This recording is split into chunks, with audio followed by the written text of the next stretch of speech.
नमो बुद्धाय, जय भीम। मैं आपका दोस्त आनंद बाबू। और जैसा कि आप जानते हैं कि 25 दिसंबर का एक ऐतिहासिक दिन है जिसका एक ऐतिहासिक महत्व है। और 25 दिसंबर को डॉक्टर बाबा साहब अम्बेडकर जी ने एक उस ग्रंथ को सदा सदा के लिए हमारे बहुजन समाज से दूर कर दिया था जो हमें मानव नहीं मानता था। उस ग्रंथ का नाम मनुस्मृति रहा। और जो मनुवादी व्यवस्था थी, उस मनुवादी व्यवस्था ने उस ग्रंथ में वो तमाम नियम व कायदे बनाए हुए थे जो उनके हितों के लिए सही थे। यानी कहें तो मनुवादी विचारधारा के लोगों के लिए मनुस्मृति उनका संविधान है। अब जिस प्रकार हमारा भारत का संविधान 26 नवंबर 1949 को डॉक्टर बाबा साहब अम्बेडकर जी ने लिखकर तमाम धार्मिक जो अपने अपने विधान थे सभी समुदायों के, उनको अलग करते हुए सम यानी बराबर, विधान यानी कानून, सभी के लिए एक बराबर कानून यानी संविधान लागू किया। तो अभी जो हम देख रहे हैं कि हमने 25 दिसंबर को किसी दूसरे समुदाय का संविधान जला दिया, विधान जला दिया, क्योंकि वो हमारे हितों का लिए सही नहीं था, वो हमें कोई अधिकार नहीं देता था।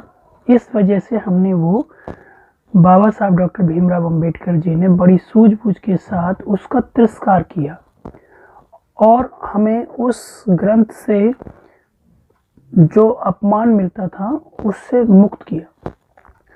अब हम लोग क्या कर रहे हैं कि उस ग्रंथ के जलाने की खुशी मना रहे हैं।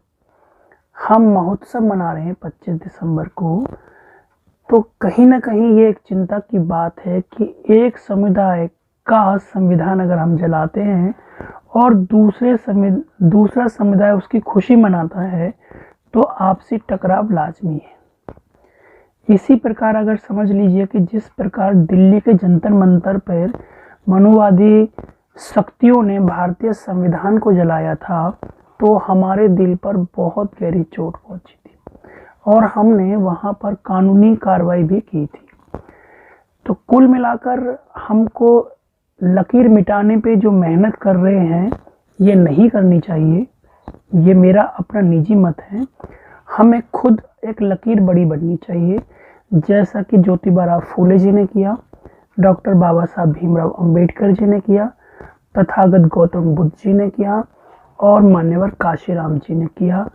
और उन्होंने दिखाया कि हम अपने आप में अगर अपने लक्ष्य को साध कर चलते हैं तो हमें सफलता जरूर मिलेगी।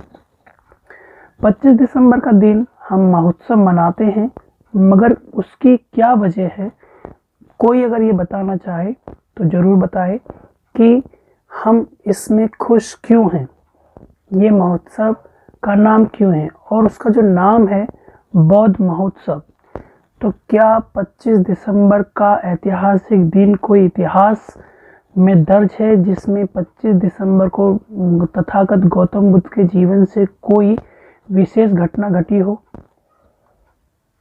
तो वो भी बताएं।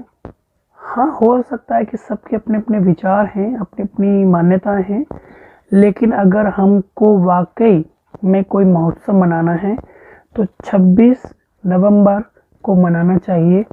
वो क्योंकि संविधान उस दिन निर्मित हुआ और हमारा एक नया ग्रंथ बना, हमारे लिए, पूरे भारतवासियों के लिए वो एक शक्ति प्रदान करता है। तो अगर लगता है कि हमें मनाना चाहिए तो उस विधान को मनाना चाहिए जो सभी के लिए समान है। और बाकी सबकी अपनी अपनी राय है। आने वाले समय में आप सभी को मिलजुल कर काम करना है, क्योंकि मनुवादी शक्तियाँ राजनीति में पूरी तरह हावी हैं और हमारे बहुत सारे लोग और हमारी बहुत सारी संस्थाएं ये कहती हैं कि हम राजनीति नहीं करते हैं, हम राजनीति नहीं करते हैं। तो जनाब, अगर आप राजनीति नहीं करते हैं तो आपके अधिकारों को कौन सुरक्षित रखेगा? जिनके ग्रंथ आप जलाकर खुशी मना रहे हैं, जब सरकार में वही लोग बैठेंगे तो आपके अधिकारों को कौन बचा सकता है। सोच के देखिएगा, चिंता की बात है कि आप सामाजिक, आर्थिक, राजनीतिक तीनों आंदोलनों को भूलकर धार्मिक आंदोलन को सबसे पहले लेकर आए हैं। धम्म की बात, धम्म जो है एक मार्ग है, उस मार्ग पे चलने की बात की गई है, लेकिन पहले 3 स्टेप जो हैं आपको उठाने होंगे। सामाजिक, राजनीतिक, आर्थिक तीनों स्तर पर जब आप मजबूत होते हैं, तब आप धम्म की राह पे चलते हैं, तब आप शांति की बात करते हैं, तब आप किसी भी और अन्य रूप का चोला ओढ़ सकते हैं, पहन सकते हैं। लेकिन अगर आप कहते हैं कि हम राजनीति नहीं करते हैं और हमें राजनीति से कोई लेना देना नहीं है, तो आप जान लीजिए कि आप अपने समाज को, खुद को कमज़ोर कर रहे हैं और आपके अधिकारों को ख़त्म होने से कोई नहीं बचा सकता है।